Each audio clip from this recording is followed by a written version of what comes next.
Olá, boa tarde, estou aqui de volta.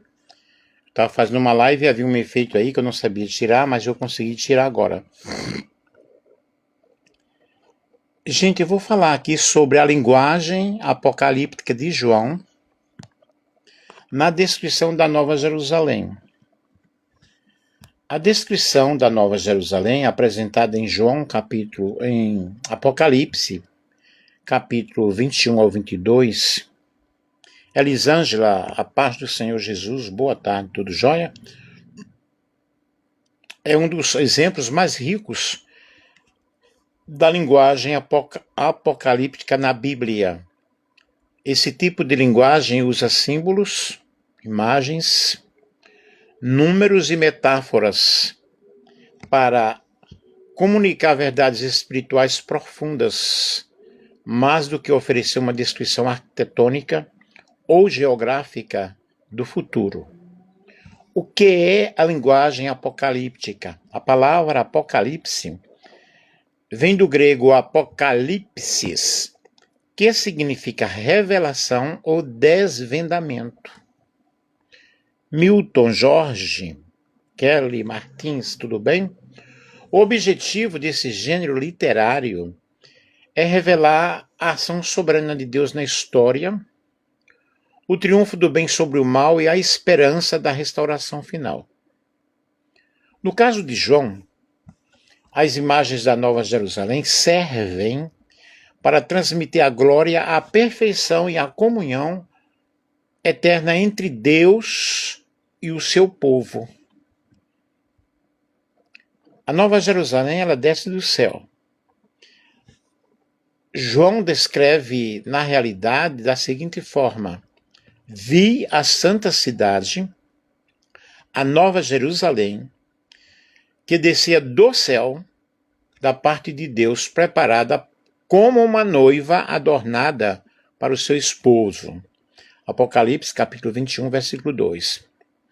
A cidade não é apresentada como uma construção feita por mãos humanas, mas como um presente de Deus. A imagem da noiva representa beleza, pureza, alegria e aliança definitiva entre Cristo e a Igreja. O simbolismo do ouro e das pedras preciosas. João, ele descreve a cidade de uma forma extraordinária, como sendo de ouro puro, semelhante a vidro transparente adornada com diversas pedras preciosas. Sejam todos bem-vindos, vocês que estão entrando aí, ok?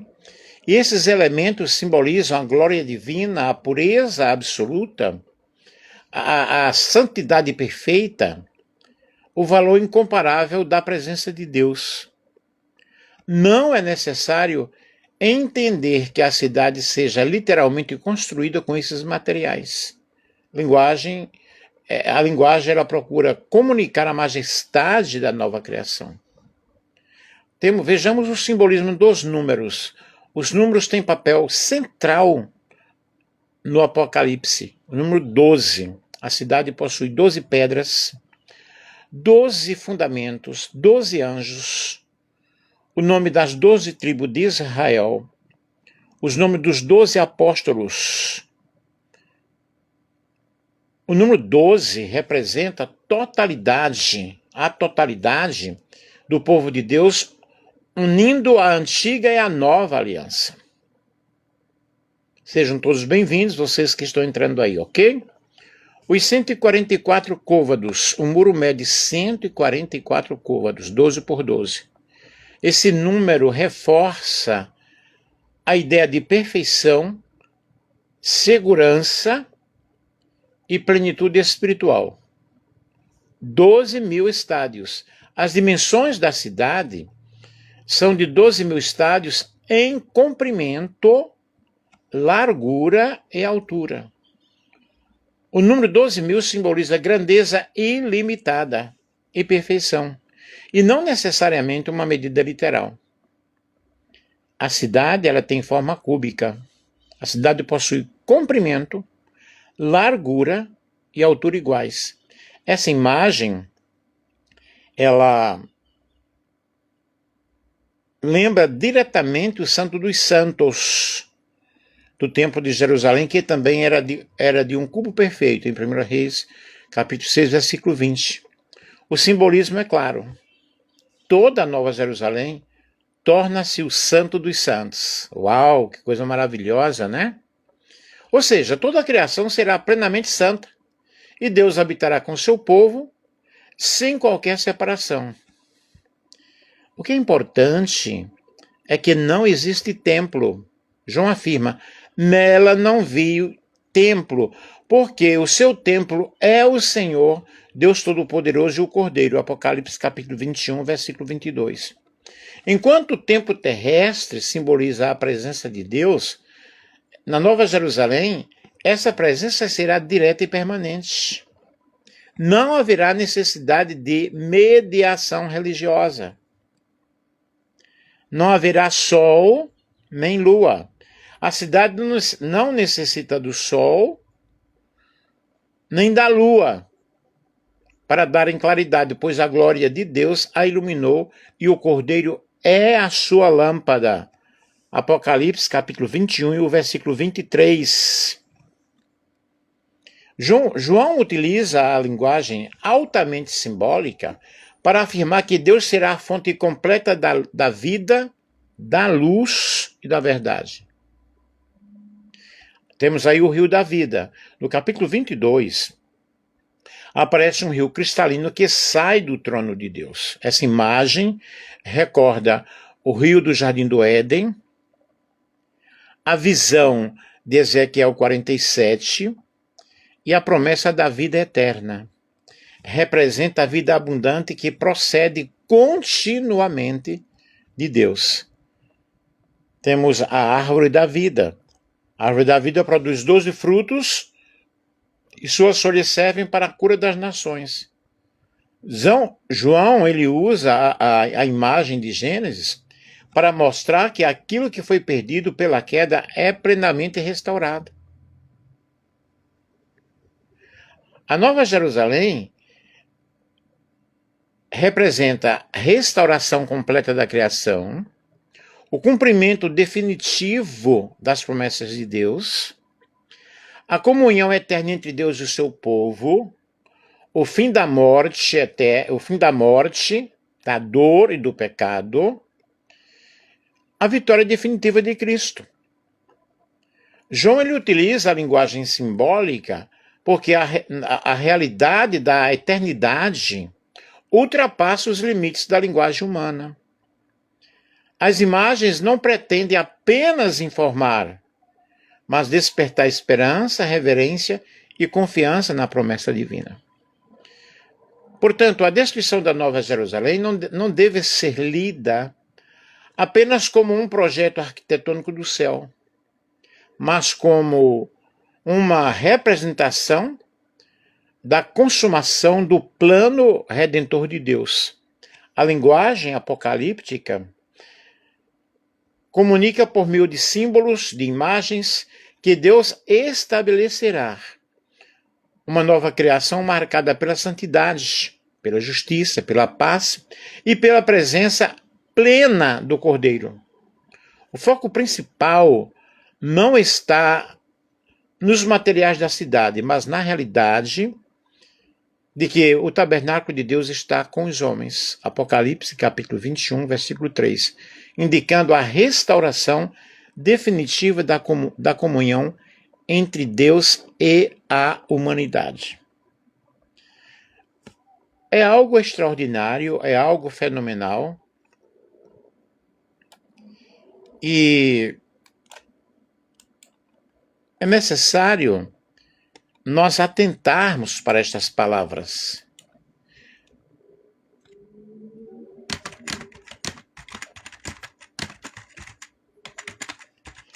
E vermos o quanto Deus revelou para João nessa linguagem tão linda, tão especial.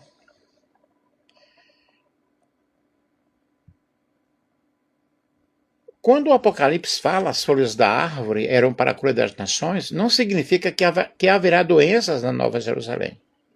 O próprio contexto do Apocalipse afirma que ele enxugará dos seus olhos toda lágrima e não haverá mais morte, nem pranto, nem clamor, nem dor. Apocalipse 21:4. E também diz que nunca mais haverá qualquer maldição. Apocalipse capítulo 22, versículo 3. Se não haverá morte, dor, nem maldição, não faz sentido concluir que existirão enfermidades que precisam de tratamento. O que significa a cura das nações? Existem diferentes interpretações entre os estudiosos. A cura como restauração completa, que é a interpretação mais comum.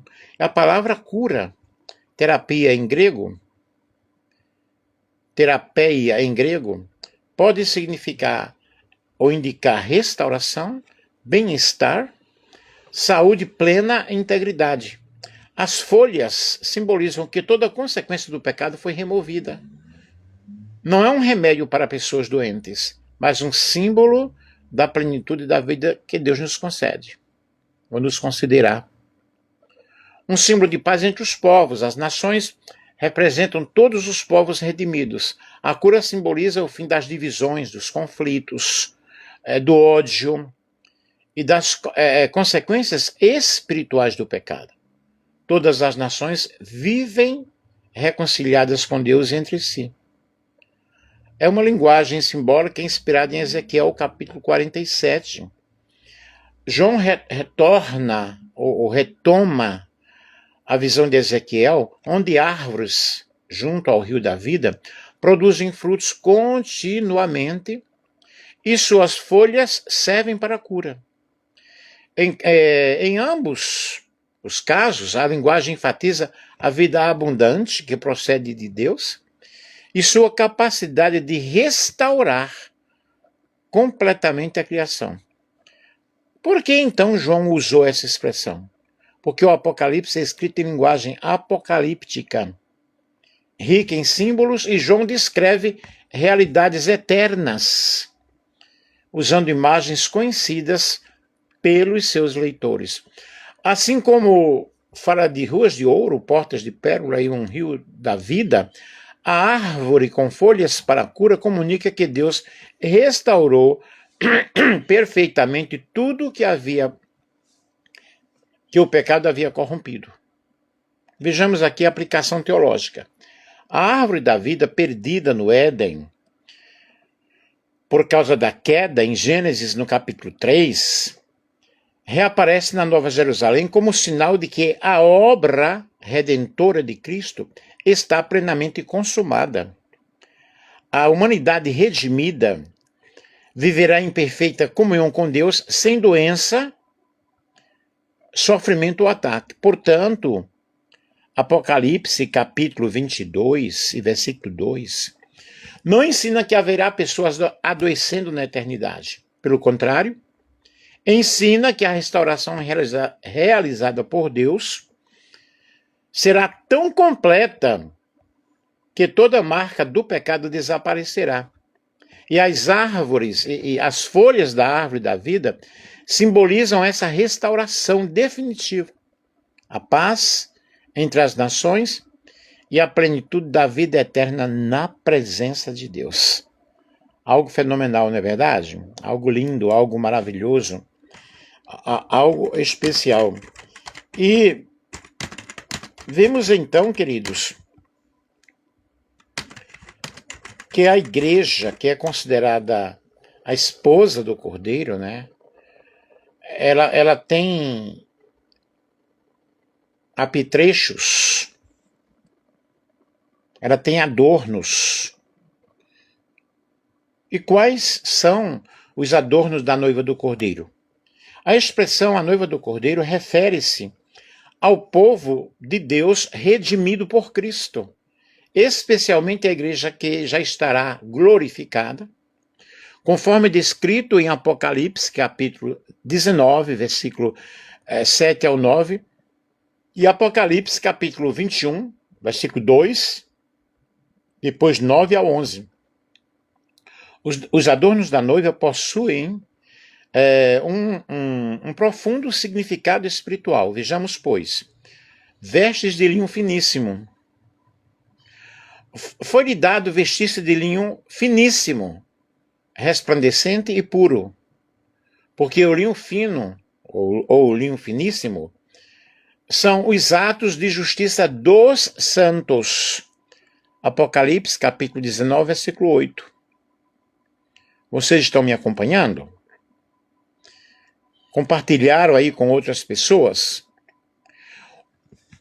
O linho branco representa pureza espiritual, santidade, justiça recebida por meio de Cristo. Uma visão marcada pela fidelidade e obediência a Deus. Portanto, é importante notar que João afirma que foi-lhe dado vestir-se assim, indicando que essa dignidade é um dom da graça de Deus, embora as vestes também expressem a vida transformada dos santos. Apocalipse, capítulo 21, versículo 2, fala sobre a beleza preparada por Deus, né? Vi a santa cidade, a Nova Jerusalém, preparada como uma noiva adornada para o seu esposo. Então, a própria cidade, ela também é como uma noiva. A beleza da noiva representa a perfeição da redenção, a ausência do pecado, a comunhão plena com Deus, a alegria do encontro definitivo com Cristo.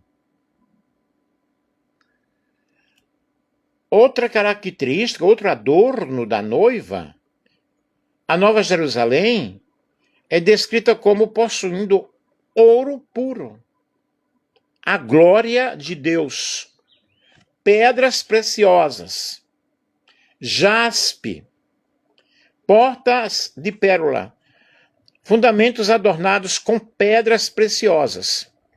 Esses elementos não são apenas decorações, mas simbolizam a glória divina, a santidade, a pureza, o valor eterno do povo de Deus. Outro adorno é a santidade. O maior adorno da noiva não é material. O apóstolo Paulo, ele descreve em Efésios, capítulo 5, 27, para apresentar a si mesmo uma igreja gloriosa, sem mácula, nem ruga, nem coisa semelhante, porém santa e sem defeito. Seu verdadeiro ornamento é santidade, fidelidade, amor e comunhão com Cristo. Estão me acompanhando? Outro adorno, as boas obras. Embora a salvação seja pela graça, a vida transformada produz frutos. Assim, os adornos incluem fé persistente, amor ao próximo, misericórdia, serviço ao reino de Deus, perseverança diante das provações. A presença do noivo, o maior adorno da Nova Jerusalém, não é o ouro nem as pedras preciosas. João declara: eis o tabernáculo de Deus com os homens. Deus habitará com eles. Apocalipse, capítulo 21, versículo 3. A verdadeira beleza da noiva consiste em viver eternamente na presença de Deus. Aplicação espiritual. A igreja é chamada a preparar-se para esse encontro. Os adornos que Deus deseja são externos, mas não são externos, mas do coração. Como ensina o apóstolo Pedro, seja o adorno, o do interior do coração, no incorruptível traje de um espírito manso e tranquilo. 1 Pedro, capítulo 3, versículos 3 ao 4. Da mesma forma, Paulo ele incentiva os cristãos a se revestirem de virtudes como compaixão, bondade, humildade, mansidão, paciência e o amor, que é o vínculo da perfeição. Colossenses capítulo 3, versículo 12 ao 14. Os adornos da noiva do Cordeiro representam a obra completa da graça de Deus em seu povo.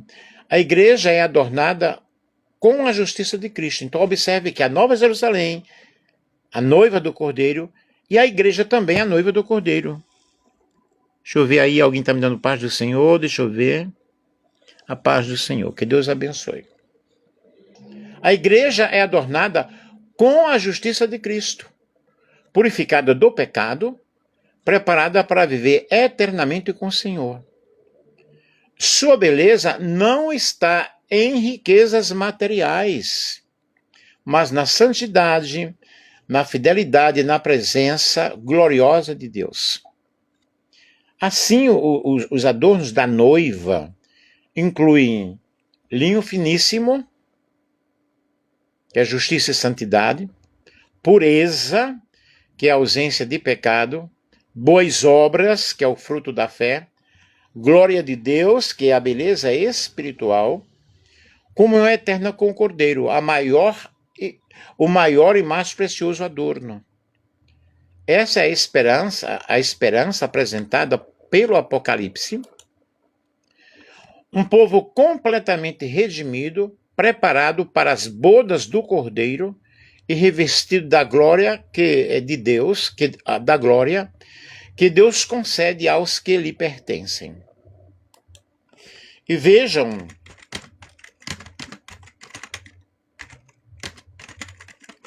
quem é a verdadeira igreja do Senhor? Será uma placa de igreja? Será uma organização com CGC?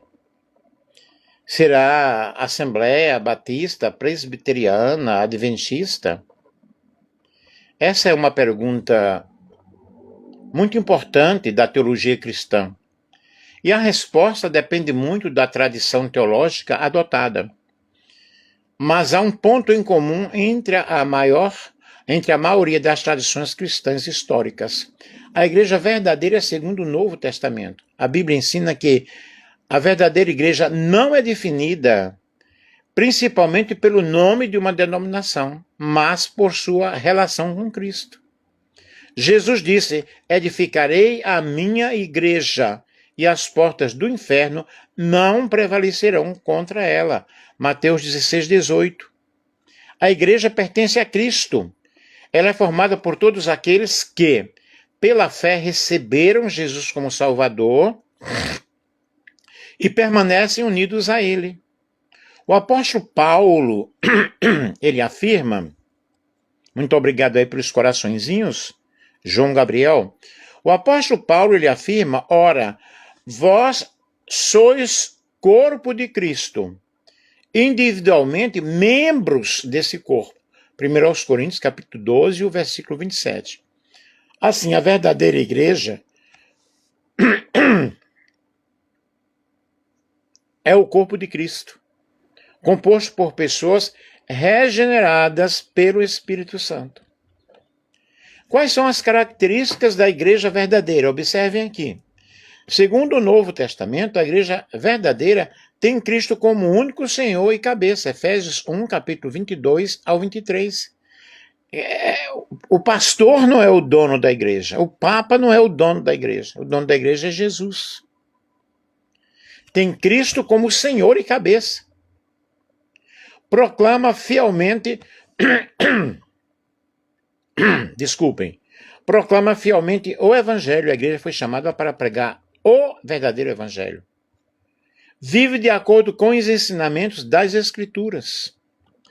Administra corretamente os sacramentos ou ordenanças, como batismo, a ceia do Senhor, conforme sua tradição. Demonstra amor, santidade, comunhão entre os irmãos. Produz o fruto do Espírito, que está em Gálatas capítulo 5, versículo 22 ao 23. Persevera na fé e na obediência a Deus. A verdadeira igreja é a igreja invisível e a igreja visível. Porém, a igreja invisível está dentro da igreja visível.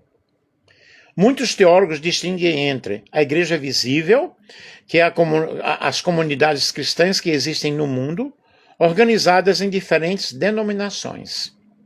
A igreja invisível, todos os verdadeiros crentes conhecidos perfeitamente somente por Deus. Isso significa que pode haver pessoas que frequentam uma igreja, mas não vivem uma fé genuína. E também pessoas em diferentes denominações que pertencem verdadeiramente a Cristo. Existe apenas uma denominação verdadeira. As principais tradições cristãs respondem de maneiras diferentes. A tradição católica identifica a plenitude da Igreja de Cristo na Igreja Católica, embora reconheça elementos de santificação em outras comunidades cristãs. A Igreja Ortodoxa entende que a Igreja Ortodoxa preserva a continuidade da Igreja Apostólica. E muitas tradições pentecostais afirmam que a verdadeira igreja é composta por todos os que nasceram de novo em Cristo, independentemente de denominação, desde que permaneçam fiéis ao Evangelho.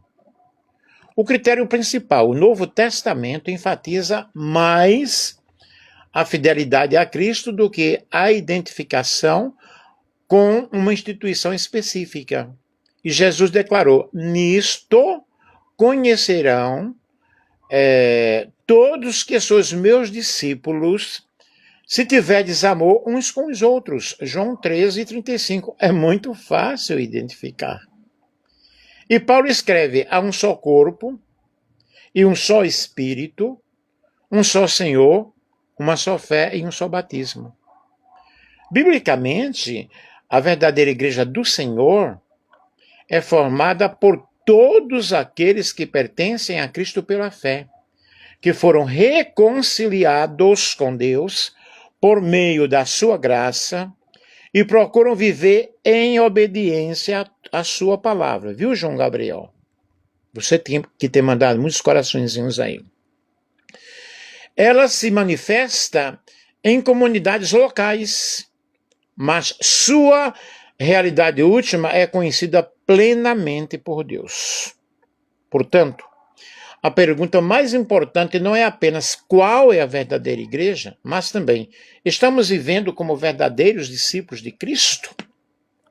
Conforme o Novo Testamento, a autenticidade da igreja verdadeira se evidencia pela fidelidade ao Cristo, pelo anúncio do Evangelho, pela santidade e pelo amor. Portanto, a verdadeira igreja,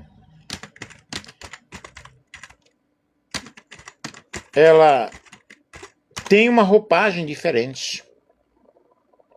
Vejam que eu falei sobre a Nova Jerusalém, que desce de Deus, ataviada como noiva, ela é comparada a uma noiva também. Mas aí nós temos as vestes da noiva do Cordeiro, que é a verdadeira igreja. As vestes da noiva do Cordeiro são símbolos, são um dos símbolos mais belos e profundos no livro do Apocalipse. Elas representam a pureza, a santidade e a justiça do povo redimido por Cristo. E Apocalipse, capítulo 19, versículos 7-8, diz: regozijemo-nos, exultemos e demos-lhes a glória, porque são chegadas as bodas do Cordeiro, cuja esposa a si mesma já se ataviou. Pois lhe foi dado vestir-se de linho finíssimo, resplandecente e puro, porque o linho finíssimo são os atos de justiça dos santos. O linho finíssimo, João descreve a noiva vestida de linho finíssimo, resplandecente e puro. E na Bíblia, esse linho, o linho branco, simboliza santidade, pureza moral, justiça, glória e separação para Deus. Os sacerdotes do Antigo Testamento também usavam vestes de linho indicando pureza diante da presença de Deus. Êxodo capítulo 28. Foi-lhe dado. Essa expressão é extremamente importante. A noiva não produz sua própria veste. João afirma: foi-lhe dado vestir-se. Isso demonstra que a salvação e a justiça tem origem na graça de Deus. A igreja é revestida por aquilo que Deus concede. Essa verdade está em harmonia com o ensino de Paulo, porque pela graça sois salvos, mediante a fé, não vem das obras para que ninguém se glorie. Efésios 2, 8 ao 9. E os atos de justiça dos santos. João explica, o linho finíssimo são os atos de justiça dos santos. Isso não significa que a igreja é salva por suas obras. Na teologia do Novo Testamento, as boas obras são o fruto da salvação, não sua causa. Me compreendem? Primeiro, Deus salva. Depois, Deus transforma. Então surgem amor, santidade, misericórdia, fidelidade, perseverança, serviço ao próximo. Esses atos revelam a obra do Espírito Santo na vida do crente. Aí nós temos as vestes da justiça de Cristo. Diversos textos mostram que Deus reveste seu povo com justiça. O profeta Isaías declara: regozijar-me-ei muito no Senhor, porque me cobriu de vestes de salvação e me envolveu com manto de justiça. Isaías capítulo 61, versículo 10. E Paulo nos ensina: revestivos do Senhor Jesus Cristo, Romanos 13, 14. Assim, a veste da noiva simboliza tanto a justiça recebida de Cristo, quanto a vida santa que decorre dessa união com Ele. Aí Paulo descreve uma noiva sem mancha, para apresentar a si mesma igreja gloriosa, sem máculas, nem ruga, nem coisa semelhante, porém santa e sem defeito. Efésios capítulo 5, versículo 27. Cristo prepara a sua igreja, Ele purifica, santifica, lava, aperfeiçoa. Quando ocorrerem as bodas do Cordeiro, a igreja estará completamente glorificada. Uau! O brilho das vestes. O fato de serem resplandecentes demonstra a glória de Deus refletida na igreja. A vitória sobre o pecado e a perfeição da redenção. Na realidade, não será um brilho humano. Será a manifestação da glória de Deus sobre os remidos.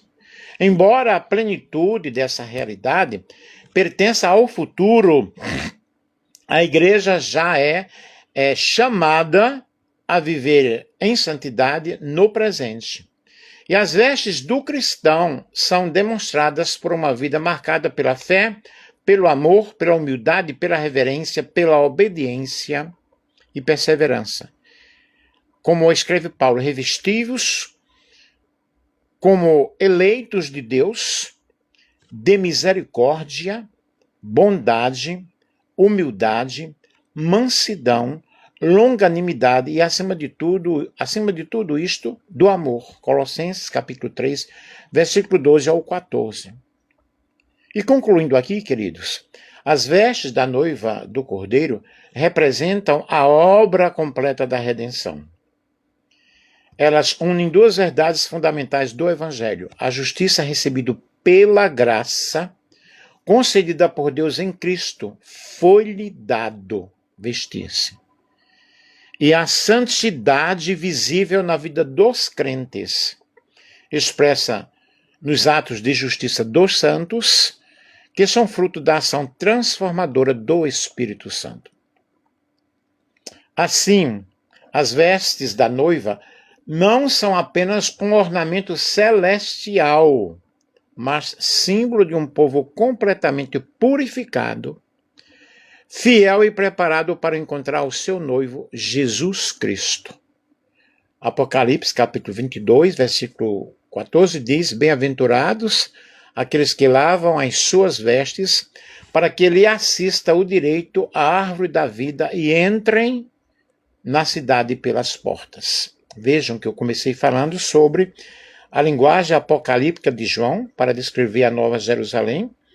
E aí eu falei sobre as características da Nova Jerusalém, que também é a noiva do Cordeiro, e a igreja também, que é a noiva do Cordeiro, e o esposo, o noivo, que é Jesus. Nós precisamos, na realidade, nos preparar a cada dia, estarmos preparados para esse grande evento, para esse grande dia, para essa grande festa, porque será algo fenomenal, algo lindo. E muito obrigado a você que participou aí, você que esteve presente nesta live, até compartilhando, comentando. Eu louvo a Deus pela tua vida nesta tarde. E que você seja preparado, santificado, restaurado pelo Senhor, e que você participe, na realidade, da Igreja de Cristo aqui na Terra. Como eu já fui muito claro ao falar que a Igreja de Cristo não é uma denominação evangélica, mas é uma igreja invisível, uma igreja que ama, que compreende, que perdoa e que entende o outro. Que Deus tenha misericórdia de nós, para que nós possamos entrar na Cidade Santa pelas portas. Um grande beijo, com muito carinho, do teólogo Nelson Andrade.